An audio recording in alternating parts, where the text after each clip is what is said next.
Hello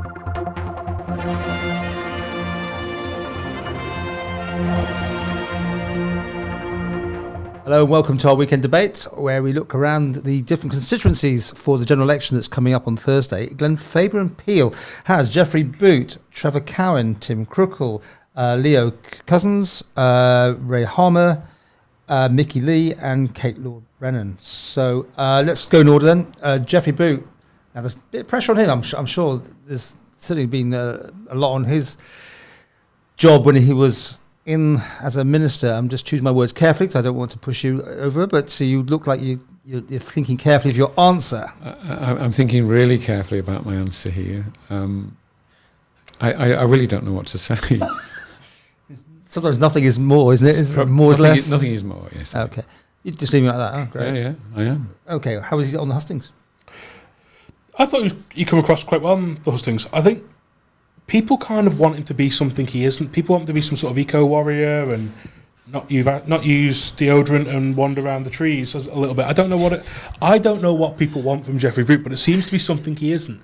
And he's somebody who's standing as somebody of, here's who I am. I'm slightly posh, and I've got this, that, and the other, and I have nice, expensive friends who. But he's just somebody who, to me, people are wanting something that he isn't, and I don't get. There's one thing I would say about Jeff, and that is that he did not carry keys when he was a minister. He didn't interpret the mood in Keys and in Tynwald on innumerable occasions. He wasn't engaged in the way that you might want a minister to be. All right. Well, he stumbled a number of times. I mean, I wasn't sure if he was going to stand him, to be honest, but he's come back, wants to do it. But on the night, I thought it was good. I thought it was decent enough on the night as candidates go. Yeah. Right. Trevor Cowan, who we know from Tynwald Day and other things, certainly got a bee in his bonnet. Let's put it that way. If he got in, it would certainly be an interesting matter to observe on. I mean, you've got to give it to him, because he's moaning on the outside, so he's put his name forward. He's put himself forward. So, I come to back to this issue about, respect for people who stand for keys. Because you get beaten up and ripped to pieces, and it's par for the course, and good luck to him for that. It was a weird one to me, to be honest, on the night. I don't know if he had a sore throat or something. He was very, very quiet. And he's not it was a weird experience, because this isn't the Trevor Cowan I know about. This isn't I've spoken on the phone to. So it was a little bit unusual. But I thought he spoke well to what people were asking. He is somebody who has spent an incredible amount of time looking at what government has been up to. And also, he put the unpopular opinion forward about Glenfaba House, that a lot of people, for a location for a sewage site in Peel. He's somebody who recognises that realistically the Irish scheme is never going to get to Peel, which I think some people are still talking about. And he said, look, we have a solution here and we should go for it. And again, he's somebody who stuck his neck out a bit against what many people in the area are saying, necessarily maybe what they're wanting. And sewage was a big one, and then suddenly we get an announcement this week that it's all being looked at again. Well, isn't that convenient? Isn't it? Isn't that convenient? Sounds like the Ramsey thing. It's all arranged, neatly arranged. That we'll be there within, as it were, I think 2 years. But in reality, and I've got a massive track record on studying this in great detail, and the proposal that both ministers support is a complete botch. And wherever ultimately the sewage work ends up being, it's got to be one that's not botched, whether it went back to Meriveg or whether it was local. You can't have PCBs in the sea. You cannot have a short sea outflow. Yeah, but everyone's on the same side on that. I mean, everyone's saying Jeff and Ray are quietly saying that they're calming nerves and saying, don't worry, the whole matter's in play. We're going to have it shortly. What they're actually saying is we're going to have a botched outcome, and that is not what Peel deserves or requires. Tim Crooke coming back, MHK, then MLC, didn't do an interview with me. I don't know why. Again, plenty of options, but he didn't want to do one. I don't know. He says he's run out of time before he gets on the phone to me. But Tim, I mean, he's a guy that he's well known in Peel. I have a very specific preference, and I'm jumping ahead slightly for good reason, to want to see Kate Lord Brennan get in, and it's a question of who is the other person one might want to see working as the fellow member, and that's something that I hope Peel and Glenfaba focus on. If it were Tim, Tim is quite good at local relationships.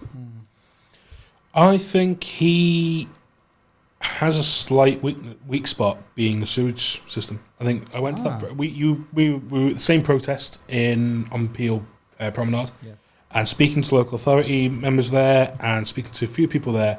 I think there's a feeling that when he was a minister, he didn't get the job done, which now is something that Ray Harmer's facing as well. That while being a minister, they didn't get the job done for the people, and Geoffrey Boot's facing. They're all slightly tainted by this, in that the marina and the sewage system in Peel is going to be a big issue. They're both big issues in this election, and in both instances now you've got this problem where you've got ministers and a former minister who's an MLC who are having to defend their own records before they can get out the gate and talk about anything else.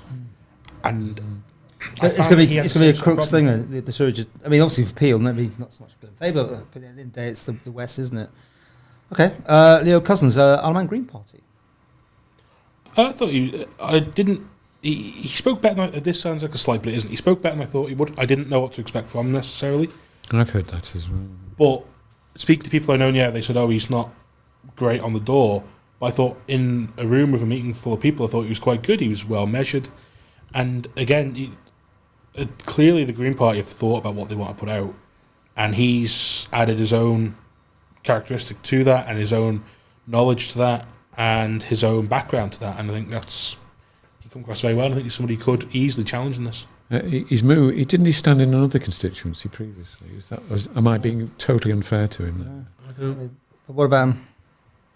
I don't know. He stood once before, I think. I anyway, if I'm wrong, forgive me, Paul. Yeah. Keep going. Keep talking. I'm looking. Who else have we got? Oh, I see. That's what you're going to say. Okay, next is Ray Harmer. This is almost the same thing, isn't it? The two of them are... Well, you've got this minister thing, haven't you? And there's a certain parallel. And Sam's already touched on the exposure they've got.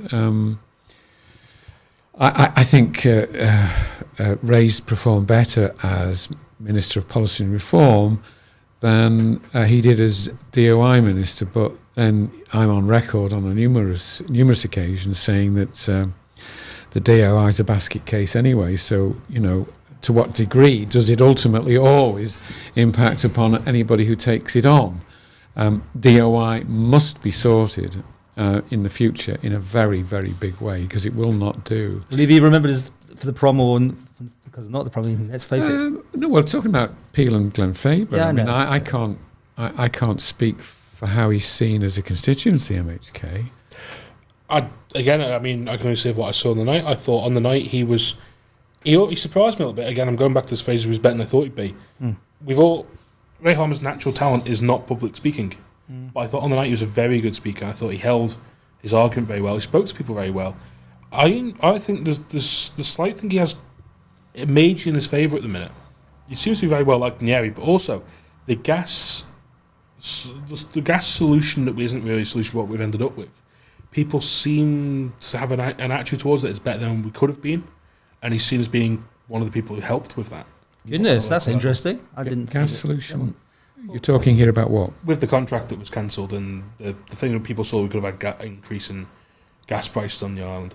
It come to me from people in Peel that he's seen as somebody who's done something. I see, yes. The unit price for gas now. Yes, that's one, sorry, yes.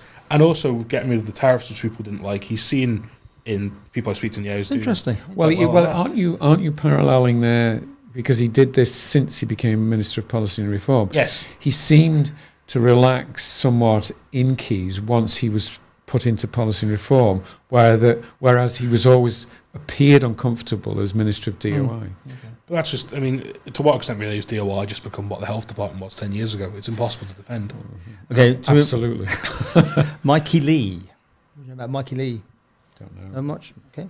He was well on the night. He was another candidate who, when there was a topic that he didn't really feel comfortable enough expressing an opinion on it. They didn't know enough about it, which, as I said earlier on, I think is an admirable thing for someone to say, because it's an admission that they need to do more research, or they want to speak to more sort of experts in the area, and he was somebody who did that.